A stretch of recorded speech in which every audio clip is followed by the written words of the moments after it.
Existem histórias que parecem inventadas.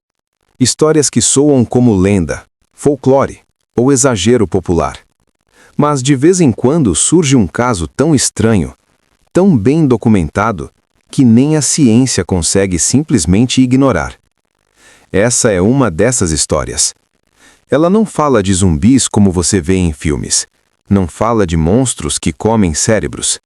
Ela fala de um homem real, com nome, sobrenome, documentos e um atestado de óbito. Essa é a história de Clervius Narcisse, o homem que morreu, foi enterrado e voltou. Em 1962, no Haiti, Clervius Narcisse era apenas mais um trabalhador comum.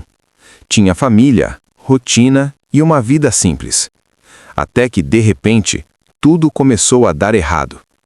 Ele passou a sentir dores intensas por todo o corpo, uma febre que não baixava, dificuldade para respirar, cansaço extremo. Em pouco tempo, seu estado piorou tanto que ele precisou ser levado às pressas para o hospital.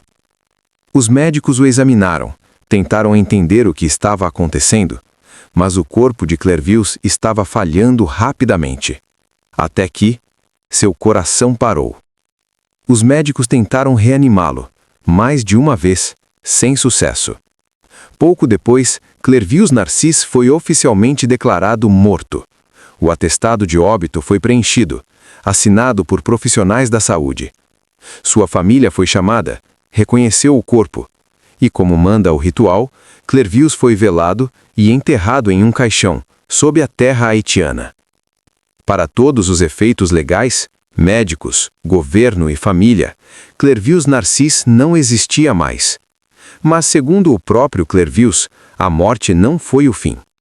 Horas depois do enterro, algo aconteceu. Ele acordou.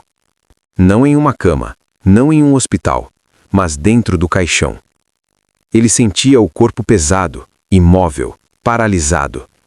Tentou gritar, mas não conseguiu. Tentou se mexer, mas não respondia. Mesmo assim, sua mente estava desperta. Ele conseguia ouvir o choro das pessoas, o som da terra batendo na madeira, as vozes ficando distantes. Clervius estava consciente, enquanto era enterrado vivo. Pouco tempo depois, ele sentiu o caixão ser aberto.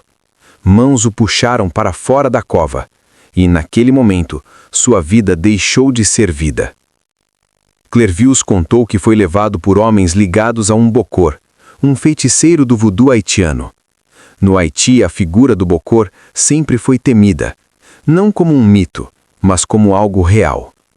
Segundo a tradição, um bokor seria capaz de tirar a alma de uma pessoa, deixando apenas o corpo funcionando. É daí que nasce o conceito de zumbi haitiano. Não um monstro, mas um ser humano vivo, sem vontade própria. Clervius contou que, após ser retirado da cova, passou a viver em um estado estranho. Ele sabia quem era, sabia que tinha uma família, mas não conseguia reagir. Não sentia fome direito, não sentia medo, não sentia alegria. Era como se estivesse anestesiado por dentro.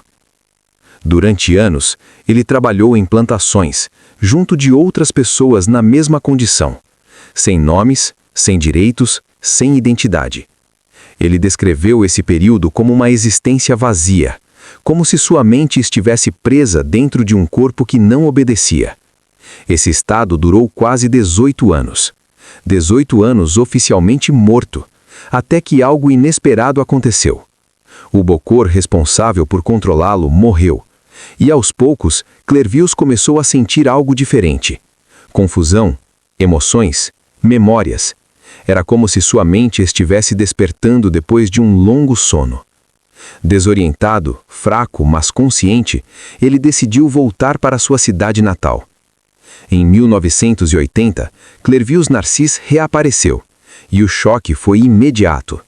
Ele procurou a família, disse seu nome, reconheceu parentes, contou detalhes da infância, brigas antigas, histórias de família que ninguém de fora poderia saber. Seus irmãos ficaram em choque, porque o homem diante deles havia sido enterrado quase 2 décadas antes. E os registros confirmavam: nome completo, data da morte, atestado assinado. Clervius Narcisse estava oficialmente morto, mas estava ali, falando, respirando e lembrando. O caso rapidamente chamou a atenção internacional. Médicos, cientistas e pesquisadores começaram a investigar. Entre eles, o etnobotânico Wade Davis, da Harvard University. Ele passou anos estudando o Haiti, sua cultura e seus rituais, e chegou a uma hipótese inquietante. Alguns bocors poderiam usar uma substância contendo tetrodoxina, uma toxina extremamente poderosa, encontrada em certos peixes. Essa substância pode causar paralisia total, redução extrema dos sinais vitais, estado de morte aparente. A pessoa pareceria morta para qualquer médico comum. Seria enterrada e, ao ser retirada da cova, sofreria danos cerebrais leves causados pela falta de oxigênio, o suficiente para deixá-la confusa, vulnerável e facilmente manipulável. Não era magia, mas também não era algo simples.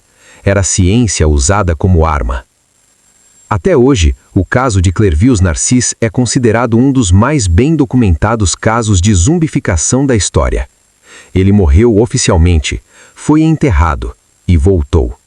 Não como um monstro, mas como prova de que a linha entre vida e morte pode ser mais frágil do que imaginamos. No Haiti, zumbis nunca foram criaturas de terror. Sempre foram pessoas reais,